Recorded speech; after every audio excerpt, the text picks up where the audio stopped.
These are the live internet studies brought to you week after week by myself, Ariel Ben Lyman Hanavi, and this first segment for 1 hour is given over to the topic of eschatology, a biblical study of end-time events. As you can see on your screen right now, I've got the updated topical schedule in front of you. You can see topics 1 through 5 already kind of grayed out and struck through, which shows that we are currently in topic 6, Excursus, Antichrist, per Robert Van Kampen. And what I've done this week, as I've been reviewing more and more information that's relevant for us for these eschatology end-time studies, is I've added a new topic called Topic 7, Excursus, the Islamic Antichrist, per Joel Richardson. If you've never, ever heard of the concept of an Islamic Antichrist, I promise you're in for a treat.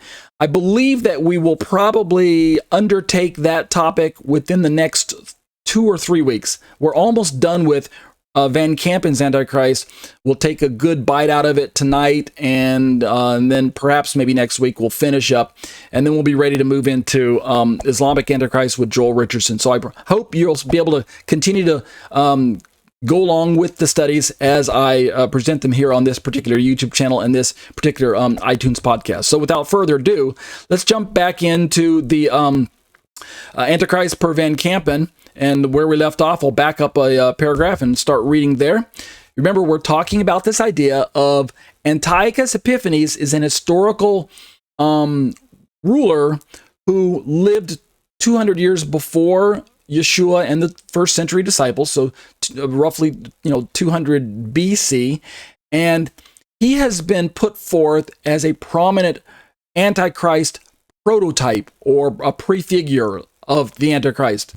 So he's a figure that committed some heinous deeds in and around Israel. To be sure, he's the one that's most notably remembered for the abomination of desolation, for sacrificing the the pig on the altar in Jerusalem and defiling the temple, and forcing anti-Jewish and anti-Torah policies back in the day. If you're even slightly familiar with the story of Hanukkah and the background behind Hanukkah and the Maccabees, then you are familiar with this man's name, Antiochus Epiphanes. So let's continue our look at Antichrist seen through the lens of Antiochus Epiphanes as his forerunner.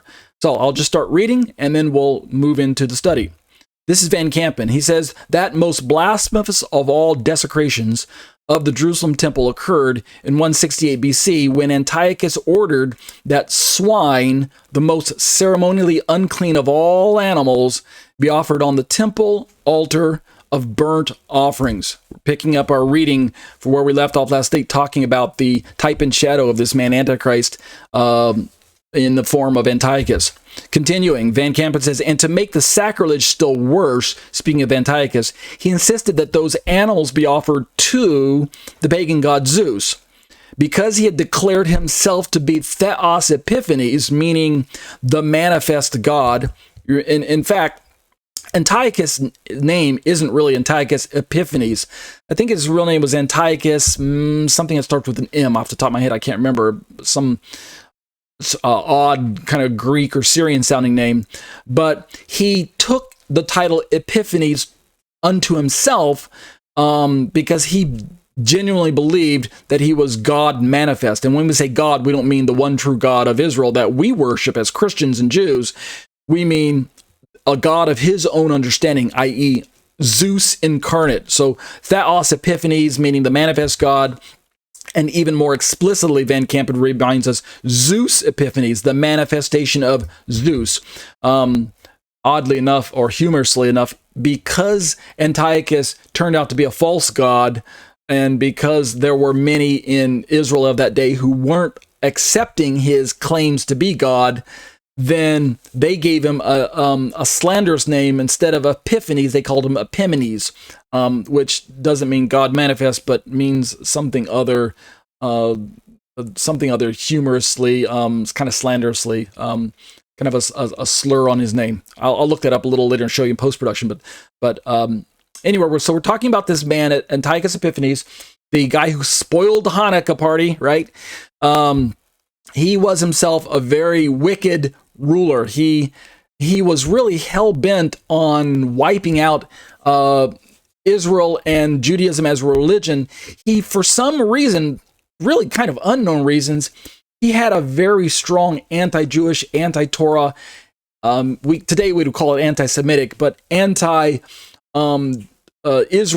bent to him. He had this really demonically inspired notion that Israel was a thorn in his side, and he sought, for whatever reason, to just wipe out the Jewish religion, not even peacefully, just forcibly, do away with them from the face of the earth. I mean, it really reminds me of Hitler's program. At some point in time, he just felt that it was the right thing to do to rid the earth of the Jewish people as an ethnicity, right? So Antiochus himself also has these sentiments about him. He's not just a political leader who's seeking to make a conquest here and there and everywhere. He's not like another Alexander the Great, where he's just seeking to expand his own empire. That is part of his agenda. But the point I'm trying to bring up is that Antiochus Epiphanes really had an anti-Jewish, anti-Torah, today we would call it anti-Semitic, quality about him. And the reason I'm bringing that up is because the future Antichrist that we're looking at through the lens of Antiochus, this future man, Antichrist, seems to have the similar agenda. He's not just going to be this political figure who's going to create a false peace with Israel in the Middle East, only to deceive her halfway through this covenant that he makes with her. He's not going to just be this guy who's going to seek to dominate the Middle East in his day and eventually the entire world. But he's also going to have this hell-bent hatred, demonically inspired hatred against the true God of Jews and of Christians, against the religion of Judaism and ultimately Christianity. And thus, to that extent, we as Jews and Christians really need to pay attention to not just the forerunner that we're looking at, but also to ultimately the Antichrist himself. We need to be very, very careful and wary of this man when he hits the scene. But Van Kampen continues, speaking of Antichrist, he was actually demanding worship of himself in place of Almighty God. And we're going to eventually realize that this is what Paul picks up on when he talks about Antichrist sitting in the temple, declaring himself to be God, opposing every god or object of worship that is called God back in that day, or in that day when the time comes. Let's keep reading Van Kampen. Continuing our parallel of Antichrist to the historical Antiochus, which is basically what this entire excursus is about. There's a very strong parallel, for good reason, between Antichrist of the future and the historical Antiochus Epiphanes himself. And the strong connector and parallel that I want to keep bringing you back to, I mean, because after all, we could look at other biblical figures who are a type of those who were part of us but then left us, Antichrist figures like that.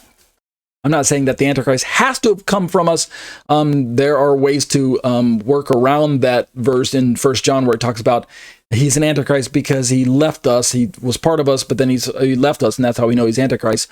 But relevant to our study, or germane to our study, is that this Antiochus figure, and as well as Antichrist who's going to come, this historical figure is pronounced by Yeshua as someone that already hit the scene and that Israel should be aware of. You remember, it was Yeshua himself that said in Matthew 24, I believe it's verse 15, I'll flash it on the screen and post, where he said, when you see the abomination of desolation spoken of by Daniel, the prophet, standing in the holy place, let the reader understand, I'm paraphrasing, then it was Yeshua himself who clued us into the importance of studying Antiochus Epiphanes with a view towards the coming tribulation period, the coming hardship, the Jacob's trouble, the time period on earth known as the tribulation, which had a foreshadow itself in 70 AD and the 130s with the destruction of the temple in Jerusalem, but which, according to the book of Revelation, as I understand it, in the futurist model,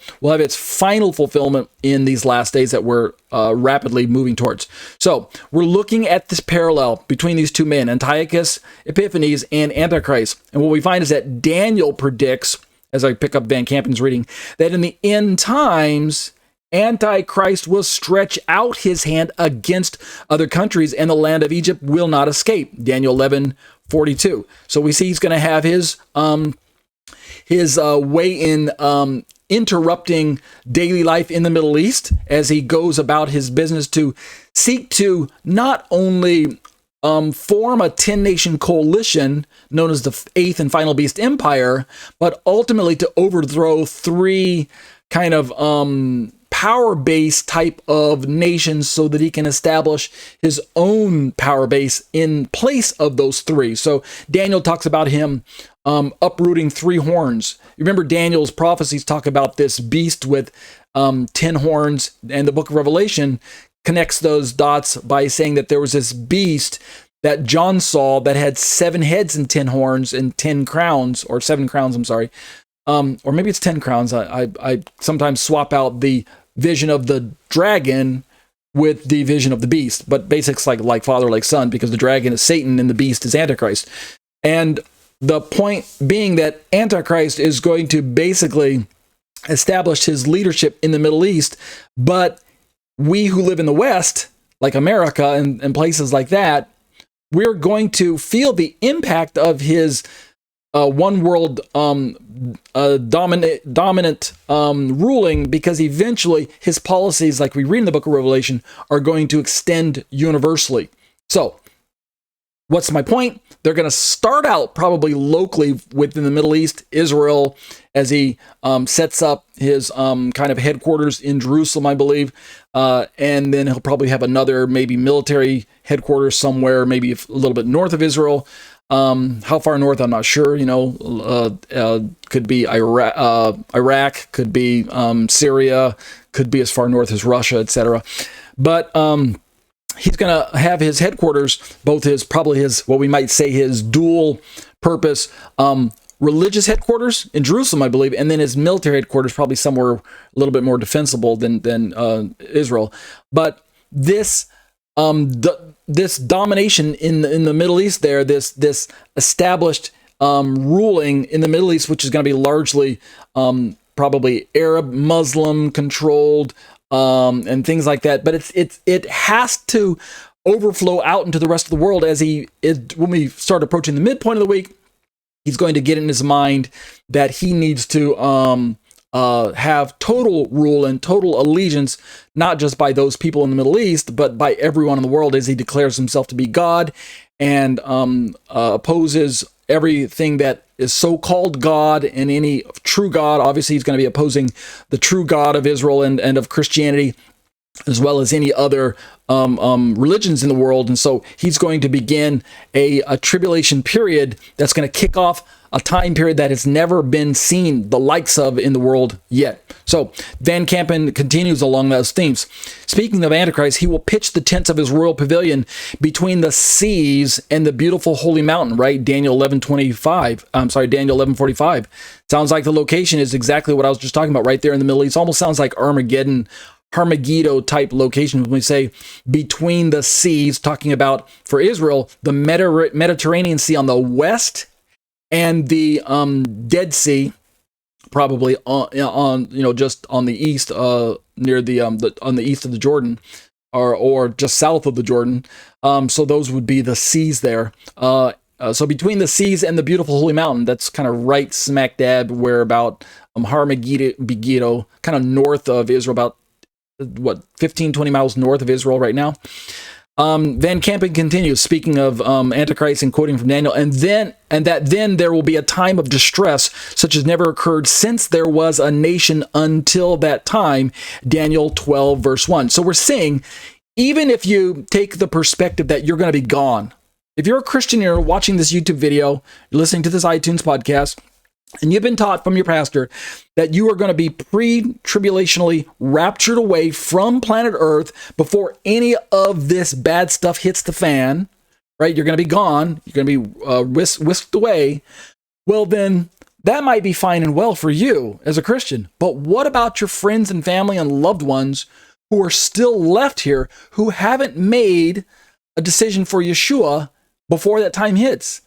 According to even the pre-tribbers, who think they're going to be gone before any of this happens, even according to their models of rapture and tribulation, those who haven't named the name of Yeshua when the time of the rapture comes, they're still going to be here left to face the brunt of Antichrist's wrath the wrath of Satan that's poured out on earth during that last 70th week of Daniel. So you owe it to yourself, even if you're a pre-tribber, to take seriously this idea of the Antichrist and his last 7-year stint here on earth, where he's going to, at first, for the first 3.5 years, he's going to look like a man of peace, right? Remember, he's the white horse rider in Revelation of the 4 horsemen of the apocalypse, right? You have the white horse, then you have the, believe in this order, the white horse, then the black horse, then the red horse, then the pale horse. I think that's the order, right? I'll flash a little graphic on the screen. I always get that wrong for some reason, but I think it's black. I'm sorry, it's white, then black, then red, then pale. I might have the black and the red swapped out.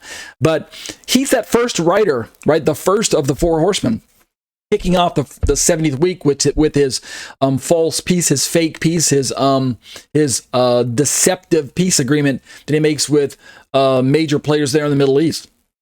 So he's going to look like he's a man of peace.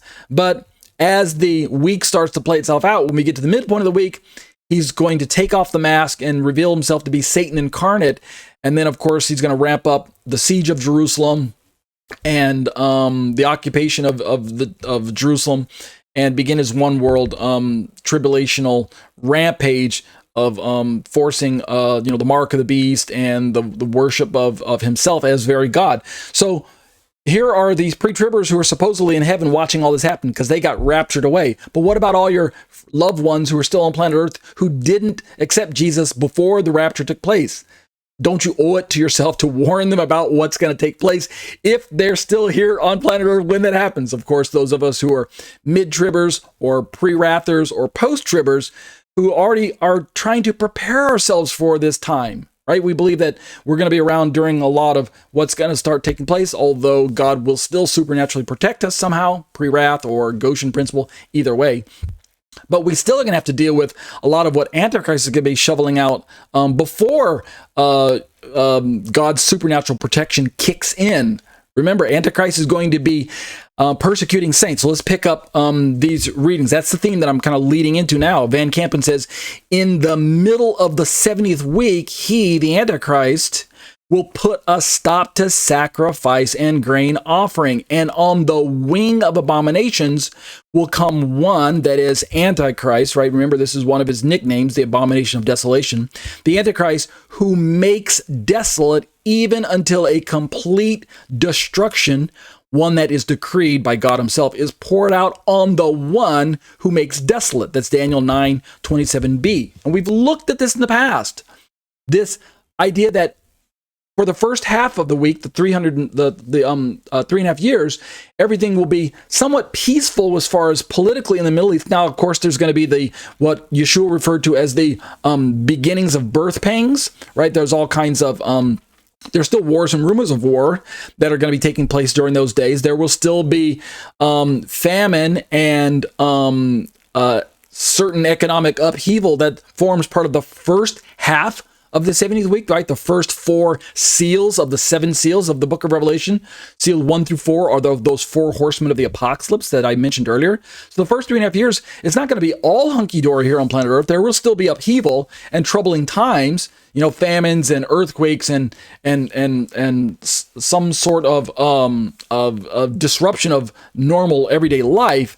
But it will pale in comparison to what takes place starting the second half of the 70th week. Let's keep reading Van Kampen and make some progress tonight. Referring to the prophecy of Daniel, and this is what I keep keying us into. There are other Antichrist types of figures that we could look at through history, right? We've got our Neros and our Governor Titus, who later became an emperor, and we've got our rulers of the Ottoman empires, and we've got our Hitlers and Mussolinis and our dictators that have ruled the world here and there. And we've even got some biblical figures, right? People who were part of God's people and then left God's people for whatever reason. Our Korachs and our rebellious bunches. We've got Saul, who God eventually rejected because of his disobedience.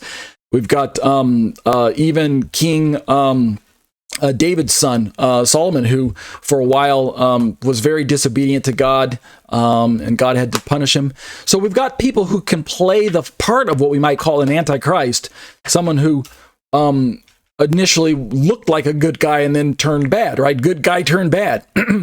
But ultimately, we're going to be looking through these prophecies of Daniel with a view towards what Yeshua clued us into. Look to Daniel, understand this man Antiochus, because he's the premier pre-runner or prototype of the coming Antichrist. So